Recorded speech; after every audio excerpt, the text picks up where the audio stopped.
Yeah, if I was a professional athlete, I wouldn't even have a social media. Truthfully, I'd have a mailing. That's what most people do. That's what I would do. Or Dude, have Karl Malone will never survive in the current NBA. Yeah. He would never survive. You and Karl Malone. I fucking hate that guy.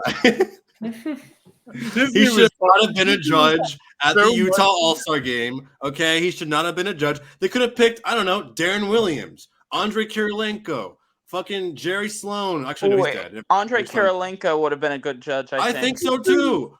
Carlos Darren Boozer. Williams judged the Rising Stars Challenge. Carmelo Anthony. No. Yeah, that's where he got drafted. No, that's Denver. Excuse me. No, Denver, yeah. Denver. I apologize. No. Melo's trying to be on a team right now. He's only 38 years old. Gordon Hayward. Hey. Oh, yeah, that's a good one. Hayward. Fucking Jeff Hornacek. There you go. See, that's what I was thinking. That's Ostertag, Greg Ostertag. Hey, yeah. Oh, yeah. Okay. But of course, we have to have the two people who were the best Jazz players in NBA history. Fucking John Stockton, who's a conspiracist, right-wing conspiracist, and Karl Malone, who's a pedophile.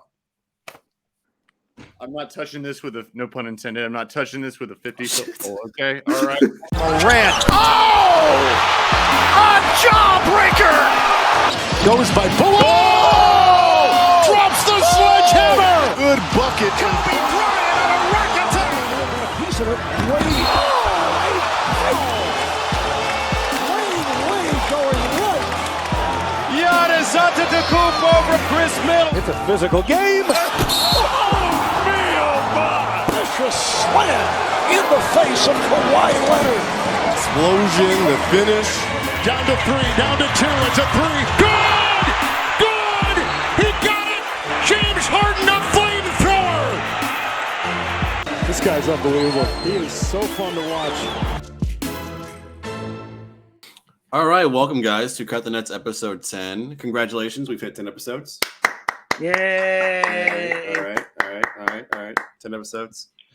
This is going to be the second half of the NBA, and we're also going to talk about the All-Star game as well as McClung claiming that white men can jump, as well as the All-Star game embarrassment and how kind of pointless it may end up being, or actually is right now.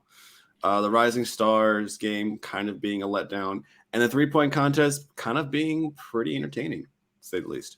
I'm Jeremy. As you know, we have Brian as our co-host as well.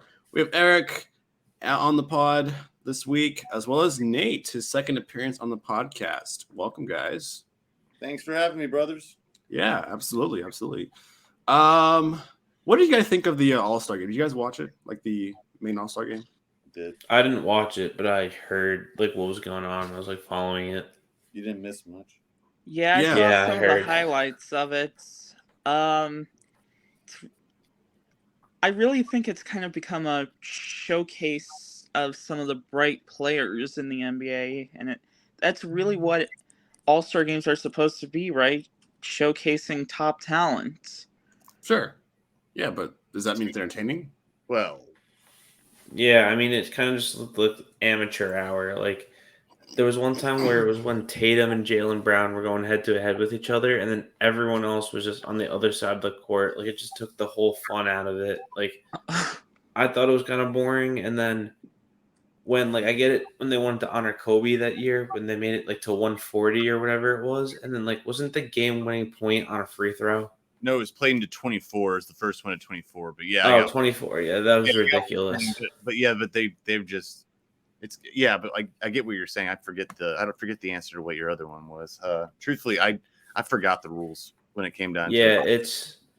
They just do too much to make it like so boring. And then honestly, the like post All-Star game interviews and then the draft were more entertaining. Like when Giannis goes winner chicken dinner after finally getting the MVP or finally winning the All-Star game, and when the draft comes up, when Giannis I forgot who it was, but Giannis tried to draft a player that was an All-Star game starter, and he goes, "Oh, I guess I got to cross this name off the list," and then just like that stuff. But the actual game was pretty boring. I'm glad I didn't watch it. I noticed that a lot of all-star players didn't really play as hard because I think they're just worried about their body and the status of the playoffs situation. There was a lot also, of LeBron hurt his hand. Yeah, he hurt his hand. Did he hurt his hand in the game? He dinged his pinky or something like that. That's just I don't know. Like it's probably a small little sprain. Giannis it was a boo-boo, so for him, he needs 2 days rest. Load management is what he needs. They're gonna find the rim. That's what they're gonna do. They're gonna suspend the rim. Yeah, for touching him. Oh my god. All right. Well, I will just say I've been hearing it all day throughout the waves and just the All-Star game specifically, like last night's game. I think they've tinkered around with it too much. I do miss back when they didn't even make special jerseys. They wore their home or away jerseys and they all wore it like on the court, like it was back in like the late 90s. But also there's just not as much pride in it anymore. So someone came up with an idea saying doing like a one-on-one kind of thing, maybe just save some pride. I'm like, or a 3-on-3 tournament. I don't know. I mean, that'd be kind of cool. But you're never going to get people to buy totally in because a lot of them, they're just more focused on going out. You can't really party that much in Salt Lake City. Speaking from experience, I'm saying, but it's not much to really do there. But but they want to go there. They want to relax, go out with their families, take a vacation. It's not like it's like the Pro Bowl, but I think the thing that makes me frustrated about it, it's not about watching it. I care more about skills night. That's what I care about. The game itself, it's mainly just for the fans that go out there. But this goes back into the whole debate of player availability during the regular season. It's not the exact same thing, but it's like a similar. Like you already have to focus on what do they call it? Something management. Load management. Load management. Thank you. I said it earlier. Yeah. Sorry, my bad. I don't listen to you. That's oh, jeez. We're starting early, guys. We're starting early. Yeah. But it's like load management, but in a way lesser sense. Because what's the priority going to be? Dealing with load management in the regular season, or dealing with it in the All-Star game? Yeah, it's tough. I noticed a video I saw earlier today. It was a TikTok about this video comparing the All-Star game of 98 to 2023 this year's. And it like All-Star game of 98 looked like a regular season game. Mm-hmm. Like there was defense. Jordan was up against, I think it was Antoine Walker, and he was posting up against him and got fouled and got the and one. And it was broadcasted by Marv Albert, who seemed to have more enthusiasm in this particular All-Star game compared to, years past. And I know he doesn't really broadcast anymore. He retired. But since, the late 2010s when he was still on as a broadcaster for the All-Star game, there really wasn't much of excitement from the play-by-play announcers himself. It's just essentially just like all the players are watching their fellow teammates and star players just do acrobatic, self alley-oops. You saw John Morant do like a double clutch reverse slam dunk. And I'm like, why couldn't you be in the slam dunk contest? I was just like, what the fuck? I was just seriously. It's just, I know you're worried about the playoffs. You're worried about your health and you don't want to risk it. Sure, whatever. That's why we have like players like Jericho Sims and McClung and Trey Murphy, players that, they're role players or they're barely even rotation players who don't matter or not even in the fucking league for God's sake. Like McClung, he was a slam dunk contest champion, and he's only played like 2 games in the league in his career for 3 different teams. Yeah, it makes any sense at all. Crazy. It's just nuts. And like the All-Star game is supposed to be about the All-Stars. Yeah, sure. There's a 3-point contest, rising stars. You got the rookies, you got the second-year players. Sure. No, it's supposed to be the fans. It's supposed to be the fans. That's the key. Yeah, and the fans want to see the All-Stars that the teams that are in the high seedings represent. That's a casual fan. Like a casual fan doesn't fucking know Trey Murphy or Buddy Hield. Okay, no disrespect to their talent or like their history of being in the 3-point contest and also Trey Murphy's performance in the slam dunk contest. but no one knows those players who are casual. People know who Steph Curry is. People know who LeBron James is. People know who Kevin Durant is. Kyrie Irving. Just it's kind of sad in a way. I'm disappointed. I like the additions that they inserted like 3 years ago when they had like the All-Star draft, which Eric clearly mentioned that was way more entertaining than the game itself. Also, keep in mind that they did this stupid like implementing rule where you can't pick like the reserves last anymore because they don't want the players to feel like they're being picked the last player in a kickball game. I'm like, dude, they're grown men, multi-million-dollar players. Quit being soft. Yeah, I agree with that. I will say, but you were to the flip side of what I told you. I said you're right. That is soft, but for the TV marketing, it's better to start on the reserves because you're building what expectations such as they are, even though they're not that big of a deal. But you start small. TV rules: start small, go big. I mean, it's like worst to best. Yeah, yeah. Doesn't that actually like make it worse? Like if you're a reserve, you get picked first. Wouldn't that mean that you would be picked last if it was reversed? I don't know. You're warping my mind now.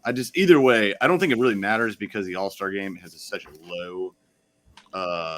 low viewership. It's ridiculous. I mean, they just don't know how to make it fun anymore. Like the NFL Pro Bowl has been awful. Yeah. The NHL All-Star game was awful this year. And then like no one really cares about the MLB All-Star game. Like they care about the home run derby. So I feel like just sports in general. Yes. Actually, I don't know. I might disagree with that. I agree with him. I mean, the home run derby is the most popular thing out of the MLB All-Star game. Sure. Yeah. But I think that say what you want about Commissioner Rob Manfred. I know this isn't a baseball podcast, but say what you want about him. I mean, it's decisions with the whole cheating scandals between each teams and stuff like that. He implemented a lot of really good stuff. Like he put like audio mics on players, and they would like talk with each other like during an inning. With Nestor Cortez and that stuff's Trevino. Cool. That was cool as hell. That was cool. I just think people don't actually care about the game, especially when it doesn't mean anything. Because like it used to mean, like the All-Star game used to matter in both baseball and football. Because whatever conference or league won, they'd host the World Series. But now they got rid of that. Oh so yeah, that's a good point. That's true. About that. Good call. That is true. I know I can see why they decided to cancel that and change it because a lot of teams that were among the best teams in the league, they didn't like the fact that they had to face somebody who was a wild card team at their home field because that league won the All-Star game, and you said that NBA should do that. NBA should do that. That's a good idea because but then it's going to go through the same thing. It's going to go through the same thing. Like you're going to have it. Like say you're going to have a 6 seed team go to the NBA Finals, which is rare, sure, but. And then in the Western Conference, a 6 seed team, and then against the 1st seed in the Eastern Conference. So play harder in the All-Star game. There's an incentive for you. Oh, then play harder. There you go. Get your ass out there and play. That's something that I guarantee there has to be. My suggestion is that they should just move the All-Star game to the end of the season. I just feel like they should do that instead. Then no one's gonna play. Because they're all tired. Or maybe, I don't know, do it after the playoffs. So do it like don't do it in the middle of the season when people are trying to, go for load management these days in the modern NBA and try to get a decent playoff seeding and try to compete for the playoffs. I don't know. I don't know if there is a fix. I think the NFL did better this year. The NBA, it's a different game. I think the NFL there was not really contact to begin with, but I think the rules changes they did this year with flag, but they focus more on the skills. I think that is the best direction you can ask for. I mean, I don't think you're ever going to make it totally the way it was, but I think there's a way to salvage the dunk contest and the 3-point contest. Well, not 3-point. It's not much you can really do about 3-point contest, but you can't add any more spots without putting 50 sponsors in there. But the Taco Bell half court shot or something. But we talked about that the other day. It's like, hey, he's worth 50 points. No, it's I mean, it's the dunk contest. You could put some incentives. And Brian, you made a good suggestion, and I kind of modified it after we talked about one of those lower, like the way McClung is, and McClung, excuse me. But it's like one of those internet dunkers, but they have a tournament instead of being after the finals. You have it before, and the winner of that tournament gets a chance to be in the dunk contest for $100,000 purse. And that way, it's like you want to get up here and compete, you better get in here then and do it. Like not just them, but other players. That's what I'm thinking. But that might be too bold. I do like that idea. I mean, I think you mentioned it on the All-Star Game stream, or not the All-Star Game, the 3-point contest / slam dunk contest stream. Speaking of, I think Mac McClung was probably the star of the entire All-Star Game, all festivities. Mm-hmm. He saved the slam dunk contest. He saved it completely. Yeah, he did. Really did. This year. This year, yeah. I mean, he came from Texas Tech. Like that's like 3 hours away from where I live. There you go. It's crazy. I mean, and he sounds like just your typical hillbilly country boy. College Station, baby. Yeah, he was at Georgetown for 2 years, then transferred to Texas Tech. Yeah, which is. Oh yeah, he's from PA. I forgot. He's from Virginia, which is not West Virginia, but like the west part of Virginia. The mountains. He's in the mountains. The mountains, yeah. Which, man, those dunks were insane. They were so. I mean, like the last one where he did like a 540 /720 dunk. Oh my gosh! The way he just contorts his body to just elevate himself, and he did all those dunks on one attempt too. Yes, which is crazy. It's not crazy. It's just the way I wish it could be. Yeah, I wish people competed in that contest, like contestants, the way Matt McClung did. Like because he's actually excited about it. That's why. Yeah, you know what's funny though? He earned $100,000 for that contest, which is basically nearly adding up to his total salary earnings in the NBA. And side note, he signed a deal with Puma after. He did.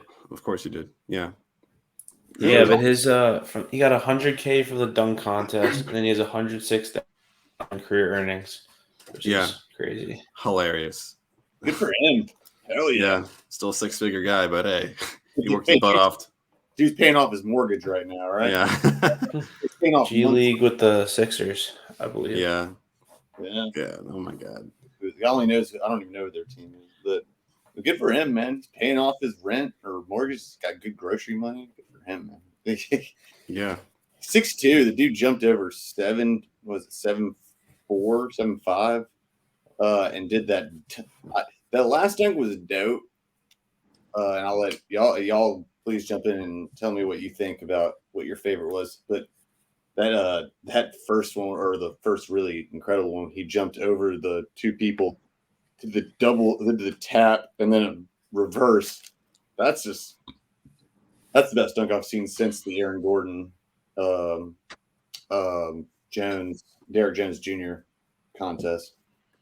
That was wild. That was a good dunk for sure. That was awesome. What'd y'all think of Jericho Sims dunks? I mean, I wrote an article about that just came out like 20 minutes ago about a recap from the Knicks All-Star weekend. I didn't watch any of them, so I saw the highlights though. And I mean, like, you're kind of at a disadvantage as a big man in these dunk contests because you don't just have the vertical that like all these other guys do. So it's like you really have to get creative. So, like, I saw his first one with like the rim, his arm and the rim, like Vince Carter. Like, that was meh. No one really reacted to it. Oh, But then what bothered me about his second dunk was he did the same exact thing, but just added one little detail of like trying to reach mail or like grabbing mail that was hanging off the rim. So like I thought it was kind of stupid. he was trying to attend to Karl Malone because he was a judge. He was trying to yeah, get and his then attention. he said yeah, he's nicknamed the mailman, but then he even said like his arm was sore after it, which makes sense when you're hanging your arm on the rim. I will say dunk would have been incredible because when we and Jeremy were watching it, Ryan, I didn't realize that he put his entire arm through it. It wasn't just his elbow. He put it up to his armpit.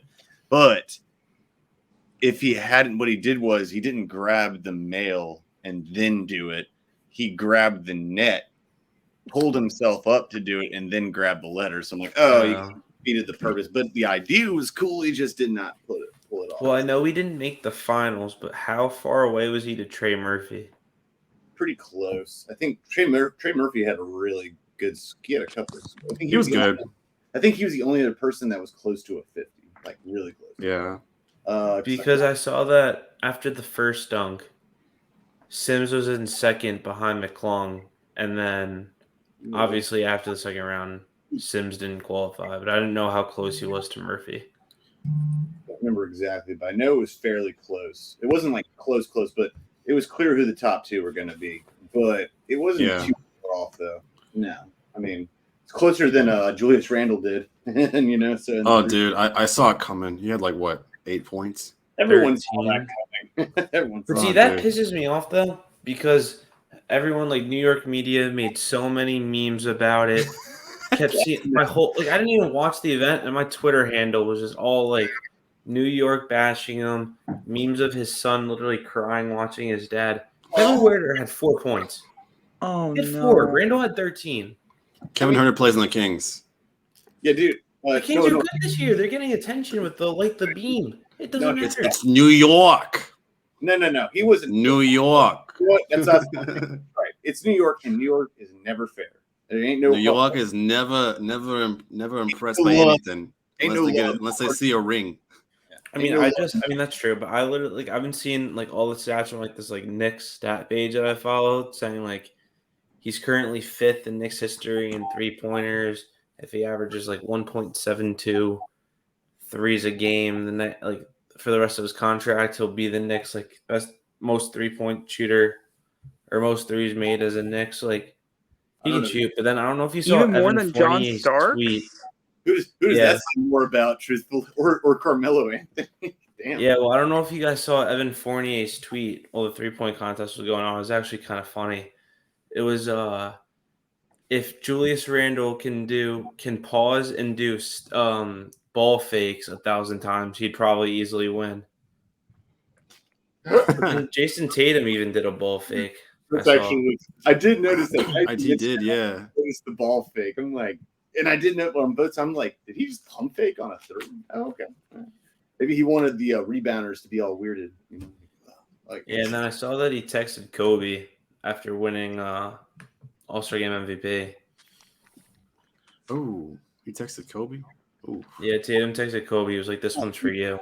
Ah, man. Oh, like DM'd him. I'm surprised he DM'd him. Okay. I thought he like texted the phone line. I'm like, I'm surprised they have his phone line still active. I don't think I don't know. I also was like a edited thing, but I saw a picture of it like green, so I guess it wasn't like a landline or something, but it said like it was a text from him. He called the landline. He's like, Tatum's like, the fuck is a landline? He's like, what's a home phone? Is that like my main cell phone, or like what's that? Tatum's he's like what 25, 24, 25? Yeah, 25. Yeah, he's old enough to know what a landline is, Eric. Okay, it's not that old. No, he's not. That was the time. That was the time where the cable was paying you extra, deducting money off your bill for getting a landline. No, it wasn't. Yeah, I was 25 at one time, and there was nothing. My parents had that when I was like 5-6 years old. Okay, I mean, I'm 22 and I know what it is. I know what a landline is, motherfucker. Shut up. You're an older soul, though, Ryan. Get out of here. You're an older soul. Ryan's 22, dude. He's a baby. I say he's hasn't passed the hangover age of one day. Hey, I said that's his physical thing, and mentally he can party, but he also has a wise mindset. You know, He's a steady force, Anyways. Yeah, let's talk about the 3-point contest. Isn't it awesome that we had a living legend or Damian Lillard winning the 3-point contest? I thought that was pretty cool. Yeah, nice little good, especially nostalgic feel to it because, of course, Lillard's been in the league for 10 years now, or over 10 years. And he's had definitely some memorable moments, and kind of winning that 3-point contest really kind of proves how great of a shooter he can be and how much of a key piece he's been in Portland's history. Yeah, I mean, behind Steph Curry, I don't know anyone with the level of range he has.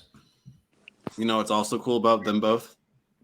They're also loyal to their team that drafted them. That's true. Not only can they shoot identically well, they both haven't left their team that drafted them. I mean, I agree with you, but Lillard should leave. He should leave, but he should leave. The ideal thing in this culture of the NBA is you should leave if your team isn't helping you build around you, to build a championship. Well, Portland failed him, Portland failed him by not giving him the right help and not building around him. No, me and Jeremy talked about this the other day, and I agree with it. I think it's actually kind of refreshing. By the way, who said the word that someone on the same level of Steph Curry? Well, Steph Curry's a better shooter by anyone. No, I would say the second best shooter right now. The second best shooter in the NBA. Oh, for sure. I'm saying but he's not even on the same. There's no. No, I said behind Steph, I can't name someone that has the level of range he has. Yeah. I thought he shot a freaking slightly past half court shot in the All-Star game. I'm not saying he's not good. I'm saying I agree with Brian. He's the second best perimeter shooter in the league. Bar none. Not a chance anyone else. Yeah. But Steph is up here compared to any other shooter. That's right here. Lillard's right yeah, here. He's close. He's close in history. And then there's Klay Thompson. I'll get it. But I'll get out of here. You're weird. All right. So you're loopy. I love the ending part because I didn't think he was gonna make it. I didn't think he was gonna hit 5 shots in a row. At the wing. I guess who called that, by the way? Who called that, Jeremy? I said he's about to nail every single one of these ones. You did. Yeah. I did. I called the dunk and the threes. Tyrese Halliburton was my pick. And I was riding high on it after the first round. 31 points. I was riding high. I was like, how did he do on the last round? How did he do? He choked, man. He fucking What choked. did he get? What did he get again? 17 points. I thought it was less than that. No, that was Kevin Herter. Oh, okay. Got you. He had 4. He had 4. Randall had 8. Right? No, Randall had 13, I think. 13. He did. Who had 8? Tyler Hero. Oh, that's right. Tyler Hero. Was surprising. I look stupid. So I don't know why, but I think Tyler Hero is a streaky shooter. I think he's like a Jordan Clarkson type of player. Yeah. I really do because he has had a lot of really good moments and a lot of also not so good moments. And I really think that kind of shows because he can't be consistently clutch. He's a Kyle Korver is what he is. No, I wouldn't think so. Kind of similar to Kyle Korver. I mean, in terms of physicality, sure. No, sure. Once they're there, once they're done, they're done. They can't make. I think Kyle Korver just shot threes, dude. I don't think he did anything else. That's pretty much what Tyler Hero does. Tyler Hero gets in the paint and does floaters. He also does elbow jumpers. He also is a decent passer. I'm sure that six man of the year. I'm sure that Kyle Korver did more than just shoot threes. Kyle Korver was an all-star selection mainly because of his 3-point percentage of 15%. I think you're being sure. And that 2014-15 Hawks team was something else until they got swept by the Cavs and They were like the Denver Nuggets of 2015. All right, guys. I wasn't trying to say Kyle Korver is the everyone's jumping on me for Kyle Korver is just your typical 3-and-D player with some really good 3-point hops. You're a 3-and-D player. All right, so I would love to be. That'd be a great spot. Are you kidding me? Well, maybe just thank you, man. I appreciate it. You're just a D player. So let's my D's pretty good. Yeah. Defense. I was trying to say though, in general, I think that Lillard, he is. I like him being. I think he should get on our team, and if he wants to win. But I have to say it's a breath of fresh air for him to have players that are loyal to their team. I think that's really nice. It's rare, and it's like I hope we do it with LaMelo and Charlotte, because honestly, I think that we're not going to find a better point guard over that span. I don't think it'll happen unless we actually start getting some, getting some wins. But you could say the same thing about Trae Young and the Hawks. No, I can't say the same thing about Trae Young. Trae Young is No, for me they made that stupid trade of trading those role players for Trae Young. Freaking Bruno Fernando and Garrison Matthews. Like, what the fuck? I mean, like, when was the last time you heard of a career NBA player, like a career team, like a team career NBA player? You know what I'm saying? Like, when was the last time you heard that? What do you mean team career? John Stockton, maybe with the Utah Jazz. Dirk. Who? John Stockton with the Jazz. Oh no, even more sooner. Kobe, Tim Duncan, Kobe, and Dirk. Kobe, Steph Curry. I'm pretty sure he's gonna retire as a Warrior. Yeah, that wouldn't surprise me. Tim Duncan, but yeah, Steph Curry's not gonna leave. Steph Curry ain't leaving. He's the 2011 Mavericks run was wild with Dirk. He might go to Charlotte at some point. I'm not saying this out of hopefulness of like his pops, like he was a Hornets fan growing up. Maybe he retires with them, but I doubt it. I think he stays with the Warriors his whole career. So I think it's more likely Seth Curry goes to the Hornets before Steph does. Right. I think that's more likely. Dude, I would love to have Seth Curry on the Hornets. That's a great little addition. So would I. I wouldn't complain, awesome, dude. That's a good little shooting guard spot. I like it. I wasn't complaining. I said that's awesome. Yeah. But, no, I mean, but it's but I think that it's a breath of fresh air to see someone that's loyal to a team for a career. I mean, I think Lillard also has his roots planted at this point. His charities, his community work, his family have moved there. And they've paid, and now they've extended his contract for like 7 years or something. Yeah.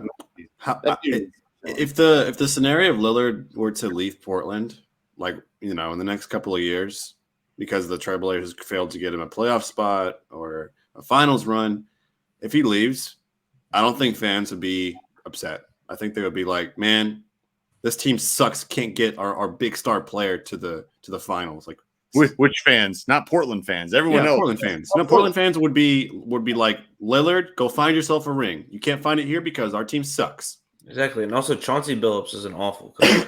I thought he'd be a good coach. Since he had a good facilitation, I thought he'd be a good coach, but he hasn't really. He's a bad coach. His GM is the one not doing him favors. I don't think Chauncey Billups is doing a bad job. I don't know. I was kind of big on the Becky Hammond train for her to go to Portland.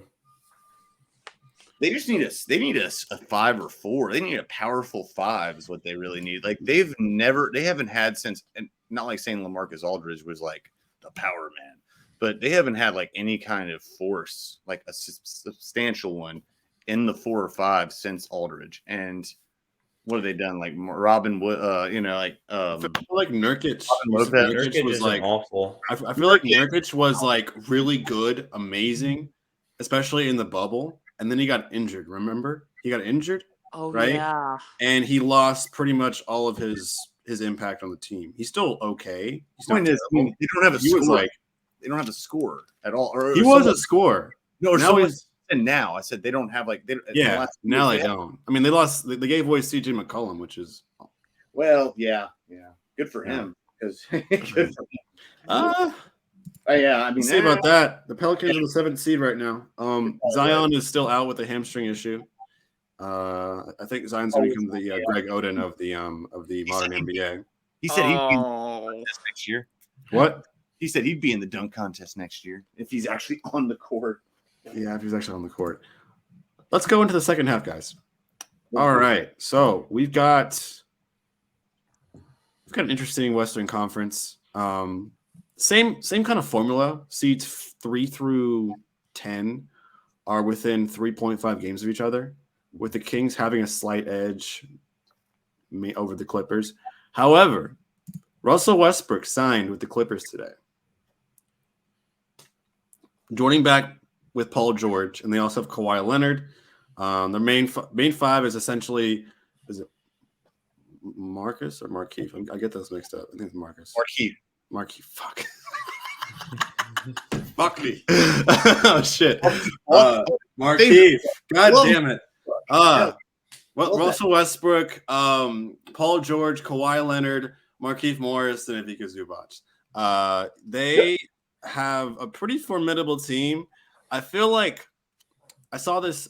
I'm going to reference TikTok again because y'all should really look at TikTok basketball. It's great. It's awesome. If y'all don't already. There's this guy on TikTok who I really enjoy his takes. He's like this old soul. He like knows a lot of like the old players because he was like in college ball, this guy, and he played a lot of like college basketball players in like the 70s and 80s who turned out to be really like, prime level talent in the NBA.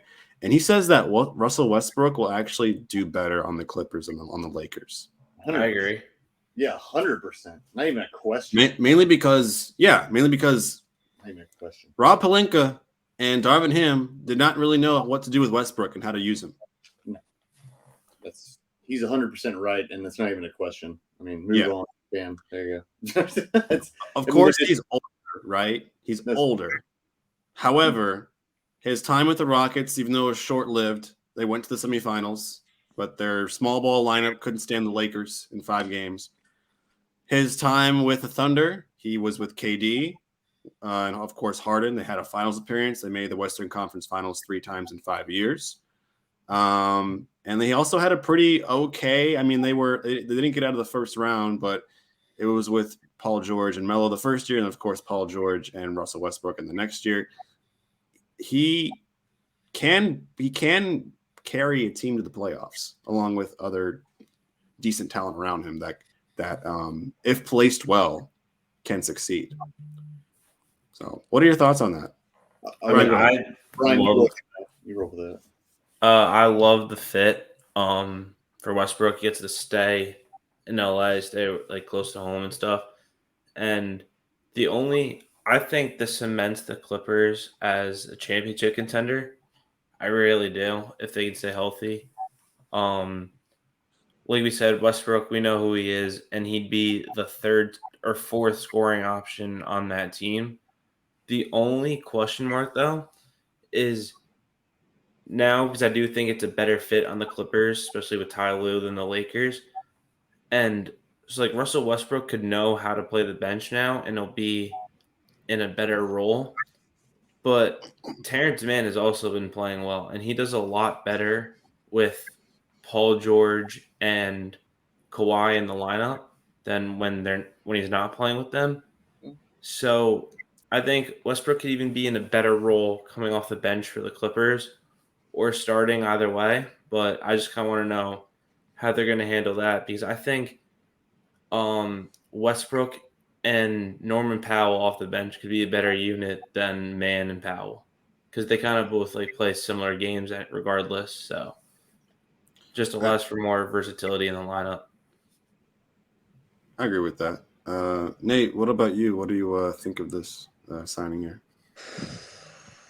Honestly, I think it's kind of a mixed bag because you do get the athleticism and the scoring capabilities that you normally see with Westbrook, but you also wonder at the same time, you do worry about potential chemistry issues, and that's usually the case when you have most free agent signings or when you have a trade go down. How will that affect a team chemistry?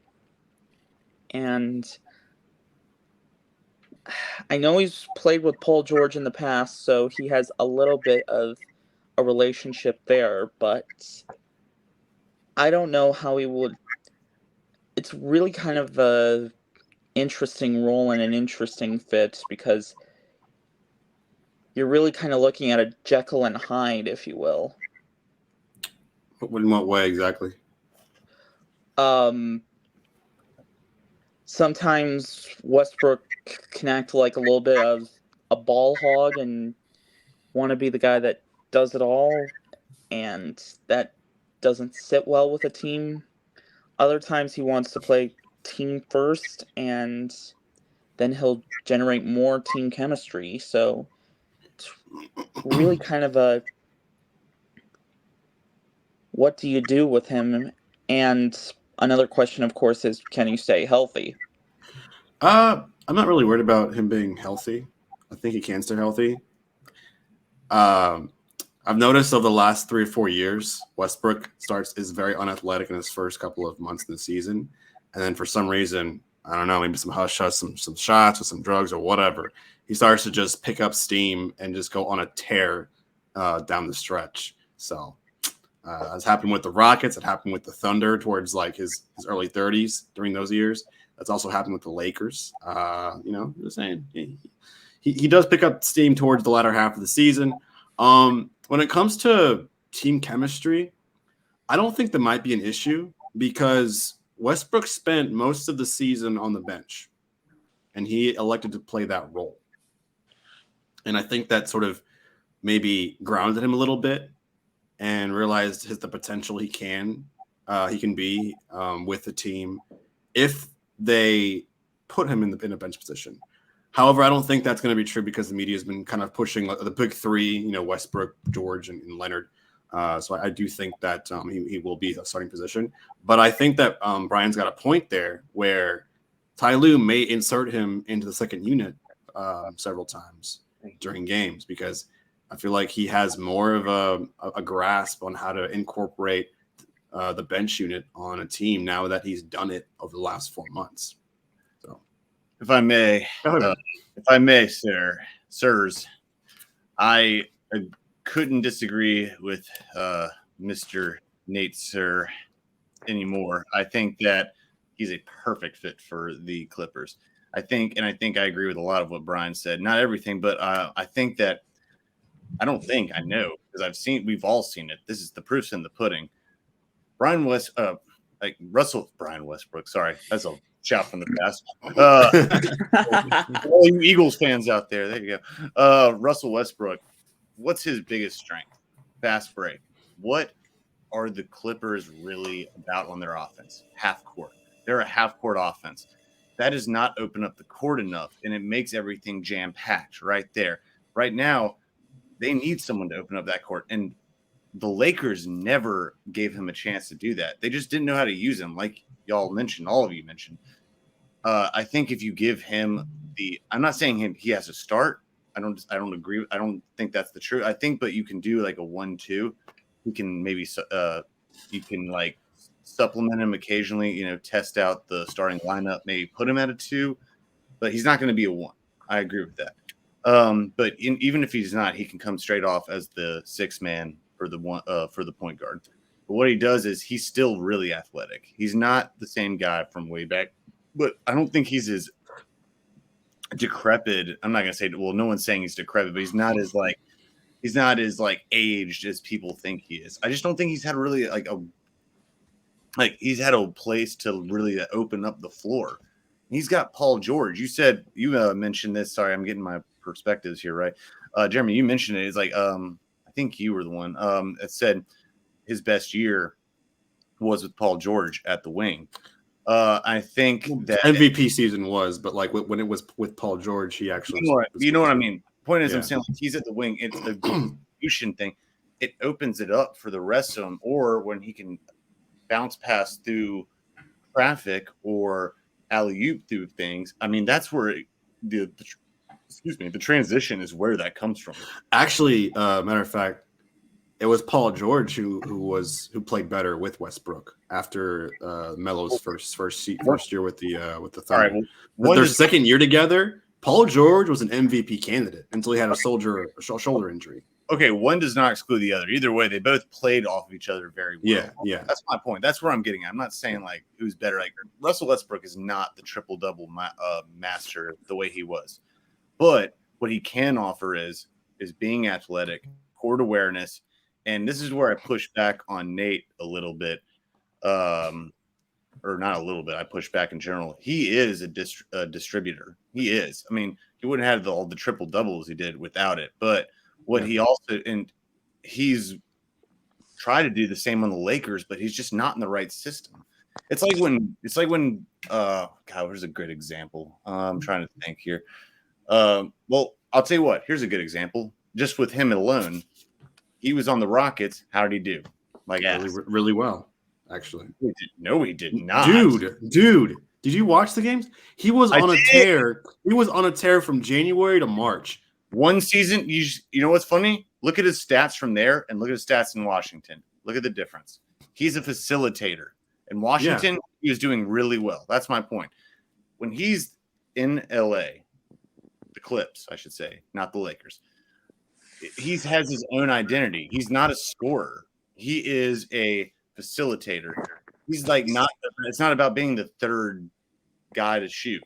He's a guy that is looking for other one to shoot, and he is the last option to go there, and maybe he can cram it home. I mean, I think he's going to do really well there. And Tyronn Lue, and he's good at defense as well. He's a great defender because he's so athletic and bulky. That Westbrook is a good defender. He is a good defender. He is a good defender. I don't know about that. He is a good defender. All right, you go and watch. I don't know about that. I'm not sure about that. Well, I think that's a bit of a stretch. Hey, you cannot know that, and you can check me on it later. But he's a decent defender. I wouldn't say he's bad. I'm just saying he's not like a decent. Leonard. I think he's just average. It's not Kawhi Leonard. He's not. No. I think out of Chris Paul's not a good defender. Actually, Paul George and Kawhi Leonard are leaps and bounds better than Westbrook on defense. Westbrook's not a bad defender at all, though. He's just an average defender. Average. Okay, fine. We'll go with that. Average. He has some bad moments, but sometimes he just blocks out of nowhere. Like he just jumps up and blocks out of nowhere. He has bad basketball IQ when it comes to placing himself on defense. Fine. He's not fine. He's not like his IQ is not that great on defense. Elite defender. Fine. But you know what? Don't say that. He's not Reggie Jackson. I'm gonna fact check you, bro. Reggie Jackson. You can fact check me, but Reggie Jackson was a worse defender than he is. I'm looking at his defensive stats right now, and off defensive rating, statistically, his best defensive years are his 2 seasons with the Lakers. Oh. But every other year, he's been slightly above average. Suck it, Jeremy. Oh. Okay. Actually, he was Jeremy. Before his 2 years with the Lakers, his rookie year was his best, and then the 2 years with the Rockets. Suck it, Jeremy. The 1 year, but okay. Oh, sorry, the Wizards was the other one. Oh, wait. Yeah, that's right. What did I say? Okay. Hey, what was this? Hold on. Let me do this real quick. Drop the pen. All right. Let me. Okay. Jeremy. Okay. All right. You got me. I got. Okay. You got me. I did. But also, we're not cutting. See what I did? Oh no, I fucked up. What did you do? What were you trying to do? Boy. What were you I trying to do? I turned my iTunes on. No. I mean, that's just defensive rating, though. So, like, there's a lot of outliers. No, he might not be a good on-ball defender, but gets, steals or blocks. I don't think that he's a good off-ball defender. I think he's like an average defender. Because you see him getting blocks, getting steals, that's on ball. Oh, my God. Now you're just trying to backpedal. All right, let's move the goalpost. I am backpedaling, but I know I'm right. Brian, let's move the goalpost. Nate, let's move the goalpost for him so he can change his answer real quick. Oh my! Get the hell out of here! I got, but I know what I see. I know what I see, and I see that Westbrook gets very lazy when he doesn't have a defender, when he doesn't have the player that he's defending with the ball. You know what you see, so you need new contacts, obviously. All right, so let's just chill out. All right, so point is, he's an upgrade over excuse me. Pat Beverly's a better defender. Okay, give me a freaking break. Reggie Jackson. Speaking of Pat Beverly, where's he going? The Bulls. You sure about that? You're trying to look at this deflection. Point is, look at this deflection over here. Oh, Jesus. Where's Cody Zeller going? No, so Pat Beverly's a very important player. You got to figure out where he's going to go. You got to figure out. He just signed with the Bulls today. He just signed with the Bulls? There. Story's done. He's signed with the Bulls. How do you think this will improve the Bulls going forward? Russell Westbrook is going to make the Clippers a lot better. I agree with that. I agree with that. I'm not disagreeing with that. He's going to. Can we not make this first take? Jesus Christ! You made it first take. You're the one who's dumb about it. Look, I lost the debate. All right, fine, whatever. But hey, I know what I saw. Westbrook is a better on-ball defender than off-ball. End of story. To go back to the question about Pat Bev's fit with the Bulls, I mean, I like it a lot. We kind of seen without Lonzo that the Bulls are struggling defensively. Last year, the Bulls were the 1 seed in the East at one point, and then they kind of went on that losing streak when Lonzo got hurt. They dropped to like the 4th or 5th seed, got swept in the playoffs, I believe, or maybe they lost in 5. I don't remember. But lost in 5. They have great offense in Vukovic, DeRozan, and Levine, but they've kind of been lacking that defensive anchor other than Caruso. Pat Bev slides in. Obviously, he's not Lonzo Ball level talent-wise, but I like this move for the Bulls. They're right now 2 games behind the last play-in team, which is currently held by the Raptors. And I know the Raptors at the deadline got Jakob Poeltl, but I think the Bulls potentially could pass the Raptors and take that play-in spot for them. But other than that, that's their ceiling for this year, just because how late they got them. Still no Lonzo, so yeah, 100%. Go ahead, Nate. I think that the signing of Patrick Beverley for the Bulls is a decent move too, because if he's still there, I think it would also provide some good insurance in case Kobe White were to get hurt. He can shoot the ball fairly decently, and I mean, who doesn't love a good afro? Or his hairstyle is pretty slick. I think that Patrick Beverley really cements more of the defense pretty well. I do agree with Brian that it's a little bit too late for that. They're 26 and 33 right now in the standings, and they're like the 11th seed. So they're trying to make a break for the 10th seed in the Eastern Conference against the Raptors. I do think that the Raptors are going to slide in the standings because they are kind of in that team, like in that state of mediocrity where like they have good players, but they aren't playing well consistently. And they were trying to be sellers at the trade deadline. They eventually became buyers, but they failed with that too. They are probably one of the more least participating teams in the trade deadline. And even before Kyrie and Kevin Durant's buzz around the media rolled around, OG Anunoby was the number one player that was discussed on the trading block before they were brought up.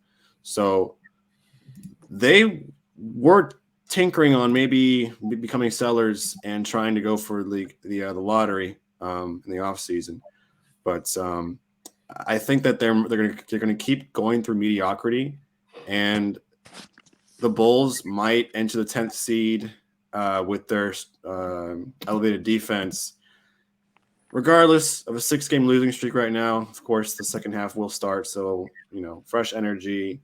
They'll be able to probably insert Pat Beverley in better situations and better rotations. So I think that they will be a 10th seed for a play-in tournament. That's pretty much it. They really don't have anywhere else to go other than that. I don't know what – if I was in their shoes, I'm not sure what to do with Lonzo. He is kind of a lost cause, in my opinion. It's kind of unclear if he will be back to the same Lonzo that he used to be last season for the first half, but he just can't seem to get healthy. His knees aren't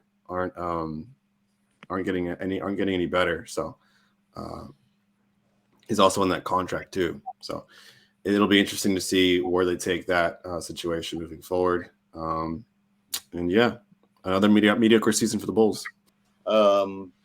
I think that it's sad about Lonzo. I don't have anything but love for him. Yeah.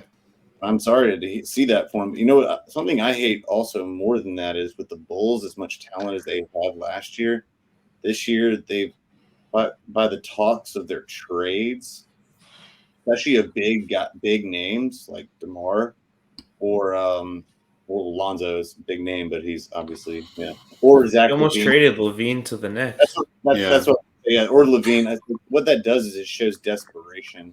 And I think they're trying to get to the play, and they're trying to find a way to sneak in the playoffs. They didn't decide to sell. They decided to buy in and try to go all in with the players they have. And of course, signing Pat Beverley further cements that reasoning. This just shows desperation. The reason I was saying that is not about that. It's about like showing morale for the rest of the team, if that exists when it comes to that. It's unfortunate because I think they had such high hopes going into the season. So, I mean, I've no problems with them as a team. And well, they didn't think Lonzo was going to be out this long because he was supposed to come back around like Christmas time, like late December. True. Yeah. And then he had a setback and had to get surgery, I think, again. So you're right. That's true. Yeah. It's a tragedy. It really is. I wish he'd get better. Speaking of tragedies, why don't we talk about our teams, guys? I'll start first with my Rockets. There you go. Tragedy. Yeah. That's why I thought of it. So the Rockets' participation in the Rising Stars was pathetic. All just in one word, pathetic. Rising Stars and slam dunk contest. I really feel like they should penalize players who can't get a dunk in the first attempt. Like KJ Martin had 3 tries and 2 of his chances to get 2 of his his dunks. And whether it was a bad pass by Jayshawn Tate in the first one or a bad pass by his dad, Kenny Martin Sr. in the second one, the dunks were cool. Don't get me wrong. It just took 6 tries altogether to get them all in. And in the Rising Stars game, Jabari Smith Jr. was I'm trying to figure out why he's touted as a top 3 pick this season because he looks lost, especially in the Rising Stars game. He couldn't make a shot to save his life. Probably only put him in there because he was a top 3 pick. I mean, I even saw that in the skills challenge, that 3-on-3 with him, Paolo, and Jaden Ivey, and that was hard to watch. It was very hard. The entire skills challenge was hard. Not the actual all around skills challenge. That was hard to watch. The fact that the leader, the winner, was 300 is just the misses had. That is just abysmal, embarrassing, and Looking at the Western Conference in the second half of the season for the Rockets, they're 13-45 right now. They traded away Eric Gordon. They also traded away Garrison Matthews and Brendan Fernando, which I really think those are 3 great moves by Rafael Stone. Apparently, there were lots of talks between Rafael Stone and the media, and they're asking him, hey, where's this going? Is there a direction you guys are going? Have you guys hit a real setback this season with the record and the current condition of Steven Silas's coaching and stuff? He goes, no, we know where we're going. He's confident in where the team's going. And all this is just set up for the future. And I admire his confidence in what he said. I just don't know if he's being true to himself and realizing how embarrassing it is for Rockets fans to endure this grueling 2023 season. They lost so horribly bad after trading Eric Gordon. They lost the last couple of games by just double-digit points, 20-plus points. I can't remember the team that they played because I just barely watched it. From the 76ers and the Thunder. Now, the Sixers, of course, they're a contending team, but they lost by the Thunder by nearly 40 points. I didn't know that. I don't know. I mean, I guess they're trying to, find the right percentage and to get the highest chance to get either Victor Wembanyama or Scoot Henderson. Personally, I think they should get Scoot Henderson because he's a great facilitator. But now there's talks of James Harden rejoining the team in the offseason, which I think is just bogus. That ain't going to happen. What? Not a I don't know. That seems unfounded. I have no idea why. But he didn't. Here's the thing. Harden is a free agent after the season. He did not take a contract extension with the 76ers. It's not a chance in blue hell he'd go back with them. Without we didn't know KD would be traded right before the trade deadline at 1. Yeah, anything can fucking happen, man. Yeah, but he went to a winner. Do you think James Harden is going to go back to the? He misses those strippers in Houston. Yeah. Strippers in Houston are better than strippers in any other country. The scrippers. Even Miami. I'm kidding. I don't know. I don't know about that. I don't know. I don't fucking know. I've never been to Miami, but I'm assuming. Yeah, I am going. This is the part where I just accept their season, and I really hope they continue to tank. And I think maybe if Rafael Stone is telling the media that we know where we're going, we know where we're headed, then I kind of understand why he's making Stephen Silas input all these questionable rotations, and they're putting all the young players in the worst position to lose horribly in each game. However, this might impact the chemistry with these players. They don't like losing. No one likes losing, No. And I understand that. Yeah, you want to tank for the highest pick possible. Sure. But at the cost of just tanking, losing a game every single game by 20 points at least, it's kind of unfair. I'm cool with them tanking as long as I put up a fight with every team. As long as a loss is like between 5 points or less. Hey, that's actually a perfect segue to my team because I'm going to keep it in like 2 sentences. Actually, not 2 sentences, but either way, it's like very brief. Like my team keeps it click. We keep it close sometimes, and then they destroy me when they don't do it. And we're in the prime hunt with this man's Rockets for the Victor Wembanyama. I was going to say the Victor Wim. I'm calling it the Vic Wim. Wemby. The Vic like Wemby too. I like Wemby. All right, the Wemby sweepstakes. We're in it hard, but we have bad luck with that because it's a lottery pick, and only time we've had luck was getting LaMelo Ball in second. So not much to report with the Hornets. We're not there. We're not good.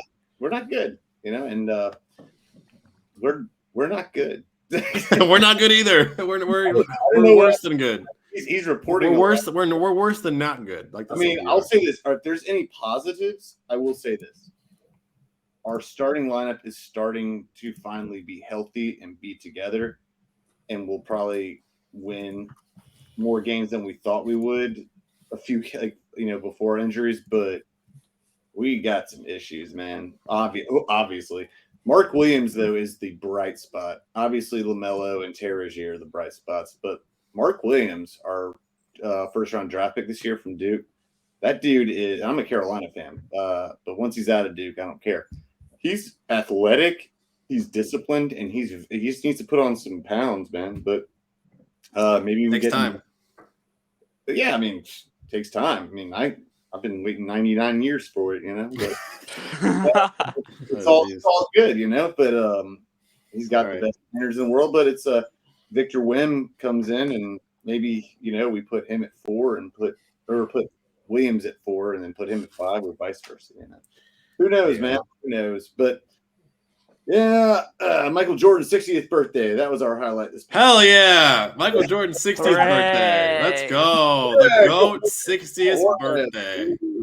He donated $10 million to Make-A-Wish. That's our highlight for awesome. Now that's pretty cool. That's something to write home about, man.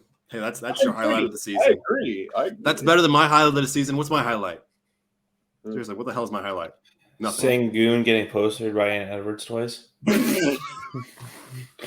Damn, that's my highlight. I love it when Brian he's so low key, and then when he comes in and puts salt in the wound, he does it. No, he didn't put salt in it. He put hydrogen peroxide in that wound.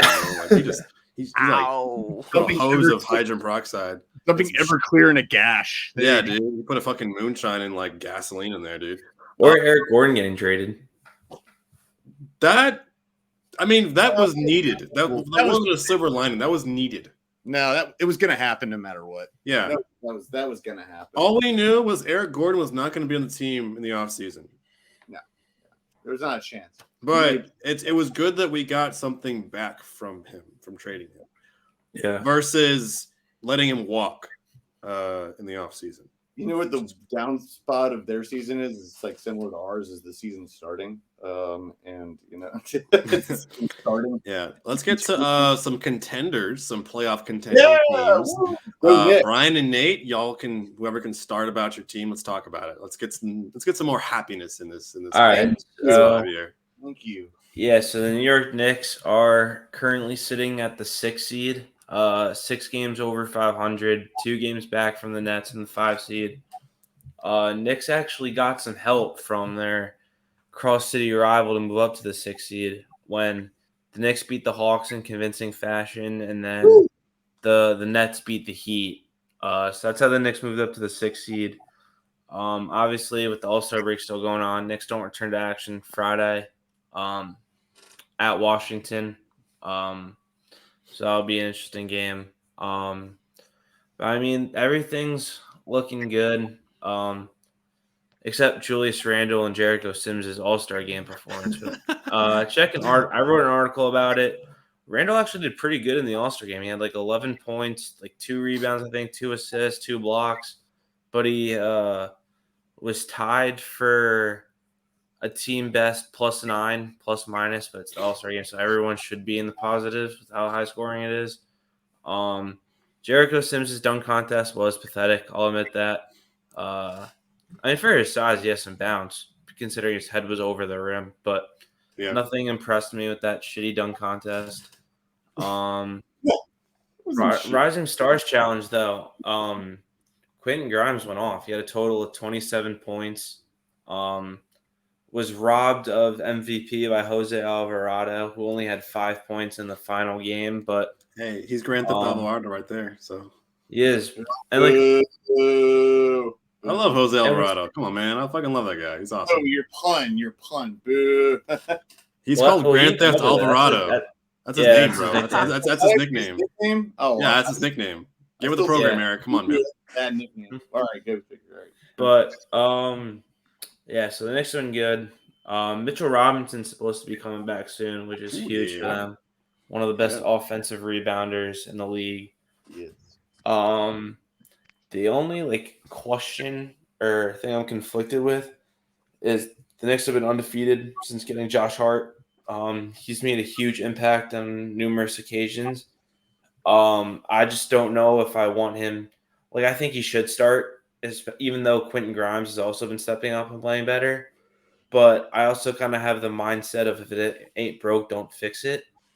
So, my lovely coach, Tom Thibodeau, doesn't like changing the rotation unless there's injuries or something. So, I don't see Josh Hart starting anytime soon, but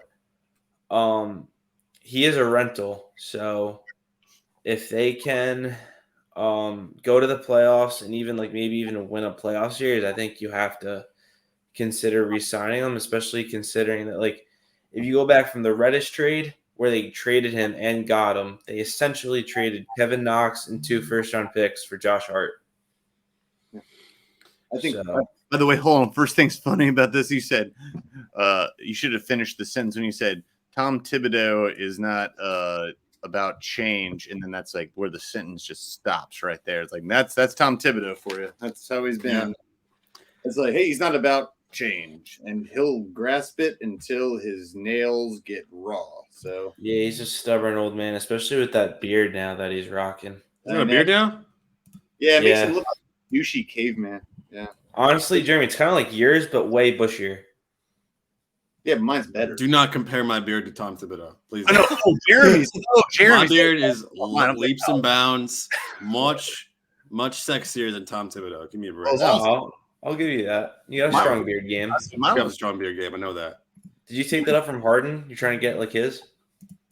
I mean, I was trying to grow it more and more whenever he was on Houston to try to emulate the beard, but that became pretty Jewy. So I was kind of I kind of like it. You still got that thing that I got where it's I'm 32 years old and I got that gap a little bit here too, So no, that's on purpose. I like doing that because I can grow hair here. Don't get me wrong, but I like the gap between the beard and the stash and the goatee. He's lying. Don't let him fool you. All right, believe what you want to believe, man. This isn't. I believe what this isn't a male hygiene podcast, okay? Thank God for you, dude. God forbid. I'm looking at Tom Thibodeau's beard. I feel like he needs to shave his head in order to rock that beard. What's the guy who coaches Milwaukee Bucks? Mike Budenholzer. He goes like on and off with his thing, and his beard looks right. His beard right here, he needs to shave his head. It looks better than he used to look. That's actually not that bad. He needs to shave his head. Look at this shit. This is sad. Like all this thinning right here. Shave the head. Yeah. Right? That's an older man trying to grasp for straws. Is what he's trying to do. He's trying to like this. He's in his 60s, right? Two reasons it's time to fire. There's more than two.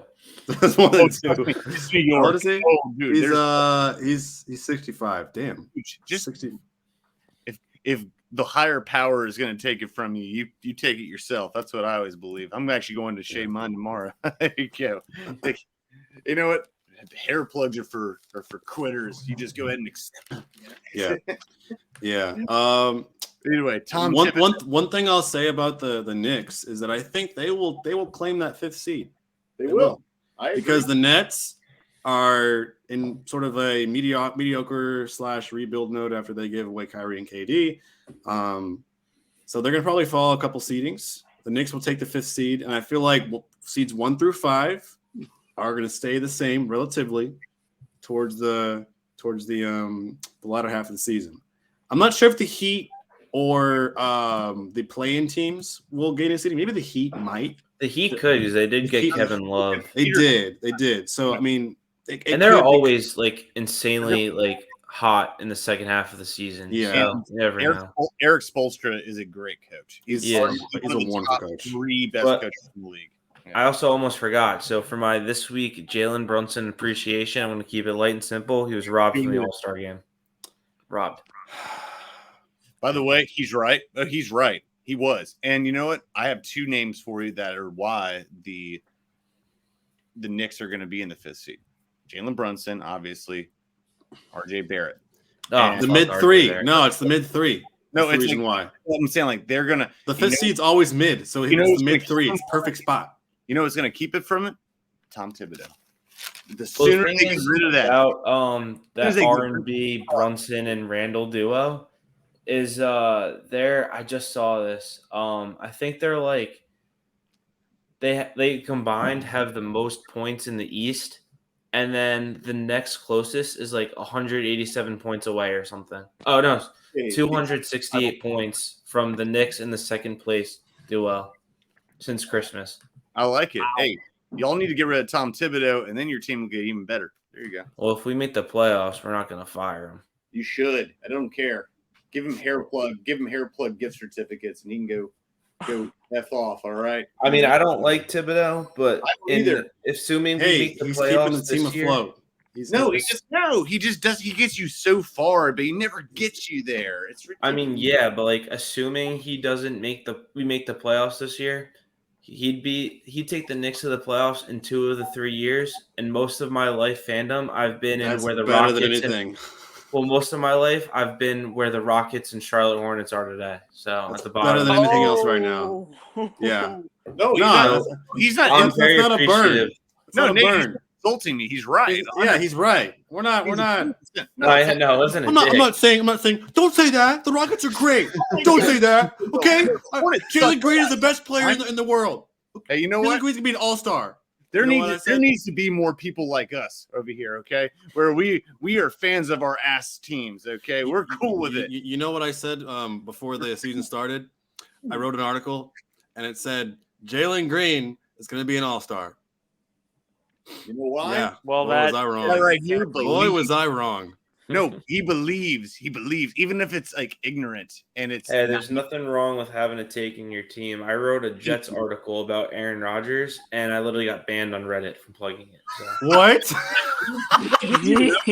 What? No, because I guess I could have like phrased the title better, but I was saying like Aaron Rodgers to the Jets is a 50-50, and I meant it as in like they should still get him, but it's a risk. And I talk about like why in the article, but like Mason Wood was the one that told me like put your articles on Reddit, you'll get way more views if you join your team subreddit. And I have been like I get a lot of, and like some comments are nice, but people on Reddit are ruthless and like they are for real. And they're like, oh, so it's a chance. And then I check my email. I've been seeing all the replies, like some like actually positive, some like negative, and then I just see you are banned from the Jets Reddit for 28 days. Jesus. Ow. Jesus Christ. People on Reddit. The Reddit moderators must be like hardcore Jets fans, and they've suffered greatly. They don't want to suffer anymore. It's probably what it is. People on Reddit are just that gnarly. Dude, they're just triggered. That's it. They're just like Twitter is more tolerant than they are. It's like like they were coming after the site too, and I'm like, all right, like I'm not even gonna respond to them. Oh my god! Like, damn, dude, Jets. Woo. Nate, let's finish you off on this podcast episode. Let's talk about the Cleveland Cavaliers. Yeah, so right now the Cavs hold the number 4 seed in the East, and they're All right. 4.5 games back of the Bucks in the Central. And coming up this week, they got the Nuggets at home on Thursday, first half of a back-to-back. Then they travel to Atlanta on Friday, and then they host Toronto Sunday night. I saw a couple highlights of Evan Mobley in the Rising Stars Challenge Friday night. I tell you what, if he and Jarrett Allen can stay healthy and stay on the court, I think the Cavs could have a true dominant front court, even though Love's no longer part of the equation. I mean, they're young, so like they're still they can. They're still younger than 25, so like Love the window's wide open. Love hasn't been doing a lot recently anyway. Yeah. His percentage by on the field is 32%. And that's fine. And Danny Well, he's not on the Green field. has kind of been a nice surprise addition and a nice return, if you will, in his second chance back. You know, I never thought Danny Green would ever return. That was a gnarly injury. You're right. Yeah, Sorry, he had I a think I decent froze first. there. He had a decent first game against Philly. I think it was last Wednesday, and then Yeah. After that like ACL tear that Joel Embiid caused him in the playoffs. Yeah. Hilarious. I never thought he would return to the NBA. I just never thought he would. But hey, Donovan welcome Mitchell back. posted some solid stats last night in the All-Star game. So, hey, don't sleep on the Cavs the rest of the season. No. Dude, the Cavs are down. The Cavs are only 4 or 5 games out of first place. I mean, like, I'm not saying they're going to make first place, but Donovan Mitchell, no one's sleeping on him. That dude's a monster. He's a monster. Isaiah Hartenstein owns Donovan Mitchell, but I mean, Donovan Mitchell is the man. Wait. As a shooting guard to a center? Huh? the last time the Knicks played the Cavs, Donovan Mitchell went for like the game winner, and Isaiah Hartenstein blocked him. But then he blocked him on another situation in that game. Well, that's just a situational kind of thing. That's not exactly. But once you have that clutch gene, you never lose it. Hartenstein showed his clutch. Oh, That's the thing. Is like it's kind of funny. Like as bad as the Knicks have been, they weirdly have like role players that have big time moments. Like Mario Hezonja. There's like one game where Mario Hezonja, my God. Jerry, I think it was actually against. Yeah, no, it was against the Rockets. 2016. 2016. I think it was the game was in. Actually, I don't know when the game was, but it was 2016. Knicks were getting like destroyed by the Rockets on like 40, and he'd have like 11 and 6 game. There was one time where he blocked LeBron to win the game against the Lakers, and then he posterized Giannis and then hit like the AI step over him. Brian. Damn. Right, but are you then talking about? Giannis eventually got him back, so... Brian. Oh, yeah, no. I mean, Mario Hezonja is not a good player. He just makes like highlights plays that get talked about. What are you talking about? Get the hell out. Occasional thing. All right, stop it. All right, Donovan Mitchell is not going to be matched up on a 5 very often. That's just Obviously, it's when a yeah. It switch was happens. only just because Mitchell got passed quickly. It's or when a whoever it mismatch was. happens. Mitchell is a boss, but he's No, not. Mitchell's a great player. I was more of a joke. No, Obviously, I know. Like you're too damn. You sounded very serious and like just. You have a great determined. poker voice and face. Like it's hard to tell. Dude. I like it. thank you. No, thank Don't really know how to respond to that, so you. Hey, I'll say the compliment. They're not going to beat. Cavs have no chance of beating the Bucks or the. Excuse me. Unless if everyone stays around, the Bucks and the Celtics are going to be the Eastern Conference Finals, and maybe the Sixers. That'll be a tough one, but I don't know. That just depends. We'll see if Jay Crowder can come back and contribute. That's a big one. I just want the Sixers to be in the finals and lose so that every Philly fan, every Philly It's a sports Philly fan, thing. every Philly sports fan will just like document 2023 and like late 2022 as a tragedy of years. I would love for that to be a 30 for 30. The city winning. Yeah, me too. Hey, we want to cut down on That'd be mental. great. We want to cut down on mental illness in America and depression. Let's just calm down here, all right? Because that will. I think the entire city might be on Zoloft. That entire city will riot like to every other sports. Yeah, we're going there. That's fine. Either way, hey, before we sign off, because I have another Carolina fan on the call here, my negative monotone friend below me. Yeah, he called it. Shit. What you got written down, dude? What am I writing down? Writing down my regrets. I still think that we're gonna make the tournament, but UNC, by the way, we're both North Carolina fans, University of North Carolina fans. And March Madness is coming up. Oh yeah, that's true. Yeah, but Brian, we talked on our podcast, my podcast, whatever, the other day. And I was the optimist, and he was not. And he was right, but opposites attract. Oh, I'm usually optimistic. Well, no, I couldn't be with them. Y'all didn't get my joke. He's fair. He is cute. I don't know. No, I got it. Okay. He's cute. But at the same time, he was right. But I have optimism that we're going to make the tournament. We're gonna be a ninth seed. No, we're not. Unless we go like crazy in the ACC tournament, we're done. Well, you never know. Pete Nance is probably the worst Tar Heel I've ever watched. Fuck Pete Nance. I am tired of him, dude. He is soft as frozen yogurt, bro. It is ridiculous. Hey, guys, question. If we do a Cut the Nuts episode on college basketball, I will be the odd man out. I do not know anything about college basketball. Just FYI. I just don't know much. We didn't ask you. I know, but like in case we do an episode, shit. In case we do an episode, then I'll just be like the guy asking questions. That's it. We're just gonna do a UNC one. That's all we're doing. Okay.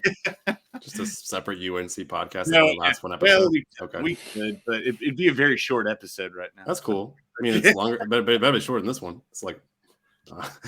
Anything else, guys? Anything else to add about the current NBA status? Oh, I mean, actually, one thing. Yeah, sure.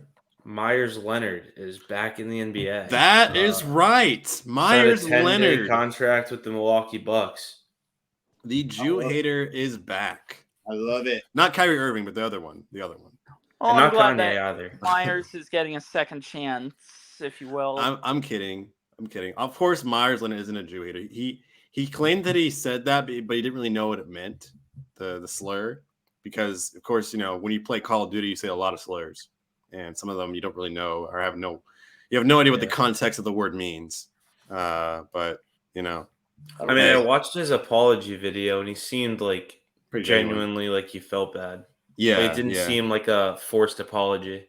No. I totally agree. I think that Myers Leonard's actually underrated. I think he's a really good player. Yeah, I could see him as a really solid stretch five who can knock down the three ball and rebound pretty well. I mean, he hasn't played in like 2 years though, so it's gonna take him a while to like get back into game shape and stuff. True that. That's true, but I feel like he'll probably fit right in with the Bucks if the Bucks do take him. There are only so many Jewish racist slang, so I mean, it's not like he's surprised by it. I don't like it, to be honest with you, but that's okay. I mean, then again, we've all made mistakes, so you know what? He was trying to.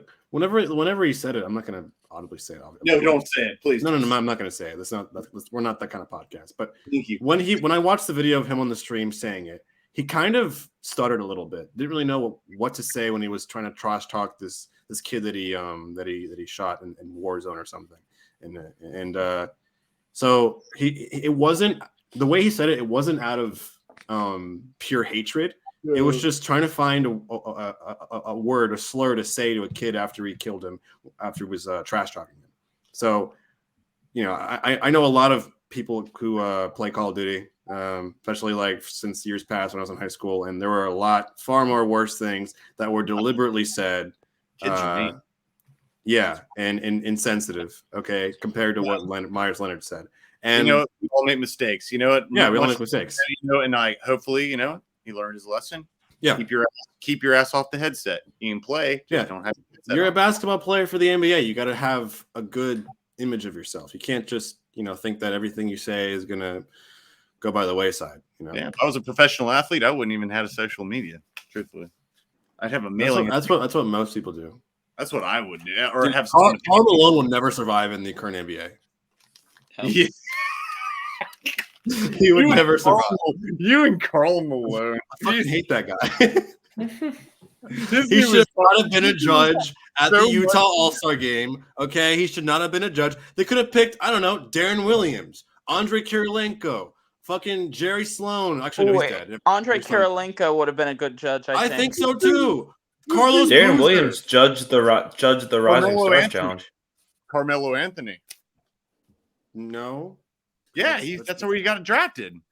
No, that's Denver. Excuse me. No, Denver, yeah. Denver. I apologize. No.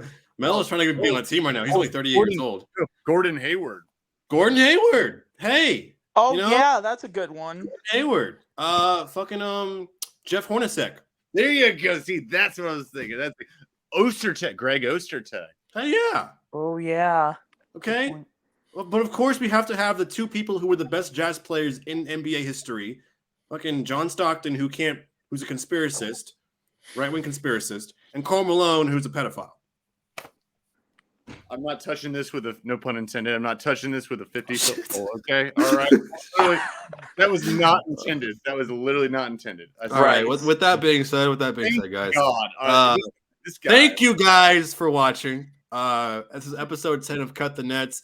We hope you enjoyed. Be sure to like and subscribe if you enjoyed it. Also follow other podcasts on Backsports page, Wiggles in the Crease, the Hardwood Huddle, and the Big Blue Report.